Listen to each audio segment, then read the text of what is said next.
Magandang araw Pilipinas at mga kababayan. Narito na po ang ulat panahon ngayong araw. Ayon po sa Pag-asa, patuloy na nakakaapekto ang southwest monsoon o habagat sa Luzon at kanlurang bahagi ng Visayas at Mindanao. Samantala, patuloy na nakakaapekto ang southwest monsoon o habagat sa Luzon at kanlurang bahagi ng Visayas at Mindanao. Isang low-pressure area ang binabantayan sa labas ng PAR na inaasahang papasok sa ating bansa kapag ito ay tuluyang lumakas, tatawaging Bagyong Auring at unang bagyo ngayong taon. Samantala, ang trough ng low-pressure area o LPA sa labas ng ating Philippine Area of Responsibility ay siyang nagpapalakas ng ulan sa mga natitirang bahagi ng ating bansa.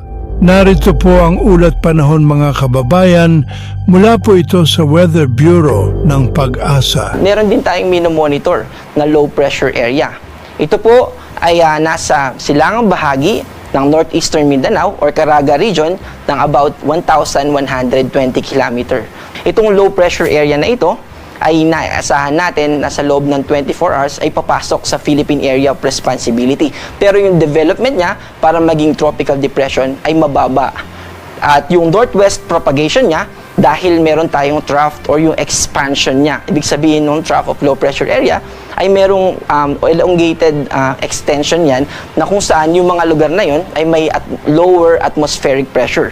Kapag low yung atmospheric pressure natin, doon nagkakaroon ng movement ng winds paakyat from surface na maraming moisture papunta sa atmosphere. At dahil sa movement ng hangin na yun, nagkakaroon tayo ng maulap na kalangitan. At dahil dito sa mga ulap na yun, ina-expect natin na magkakaroon ng mga pagulan sa eastern part ng Visayas at ganun din sa eastern part ng Mindanao. So, gaano ba kadami yung ina-expect natin na bagyo ngayong buwan ng June? So, ina-expect natin na may 1 to 2 tropical cyclone na papasok. Pero hindi ibig sabihin nun na limitado lang sa number na yun. Maaring lumagpas din ito ng dalawa, depende sa atmospheric systems na makakaapekto sa ating bansa. Also, kung mag-develop man yung low pressure area into tropical depression or maging ganap siya na bagyo, tatawagin natin tong Auring at ito yung magiging unang bagyo sa taon na 2025. Pero ito po ay somewhat na rare case dahil minsan may mga taon na January pa lang ay nagkakaroon na tayo ng bagyo. Pero this year, June po yung buwan na in-expect natin na baka dito pa lang sa buwan na to magkakaroon tayo ng bagyo. So ito po yung climatological track o ito yung usual track pag tinignan natin yung mga previous na mga bagyo na dumaan sa ating Philippine Area of Responsibility sa buwan ng June. Sa kabila ng epekto ng southwest monsoon at saka yung trough of low pressure area ay nakababa po. So wala po tayong gale warning at malaya po na makakapaglayag yung mga kapwa natin Pilipino na mangingisda at seafarers. Pero hindi po ibig sabihin nun ay hindi na tayo maapektuhan dahil posible pa rin yung mga localized thunderstorm at yung mga pagulan offshore o sa karagatan natin. Kaya kung maliit po yung sasakyan pandagat natin ay mag-ingat po at maging mapagbantay, lalo na kapag maliit yung sasakyan pandagat ay maaari po tayong maapektuhan. Yan lang po muna ang ating weather update sa ating bansa mga kababayan. Para sa inyong kaligtasan, laging maging handa.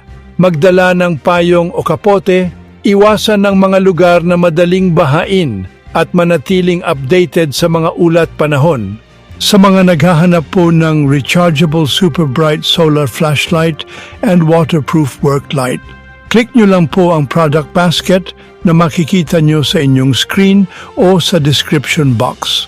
Para sa mas mabilis na updates, huwag kalimutang i-like, i-share at mag-subscribe sa channel na ito. Hanggang sa susunod na ulat panahon, stay safe and weather-wise mga kabayan.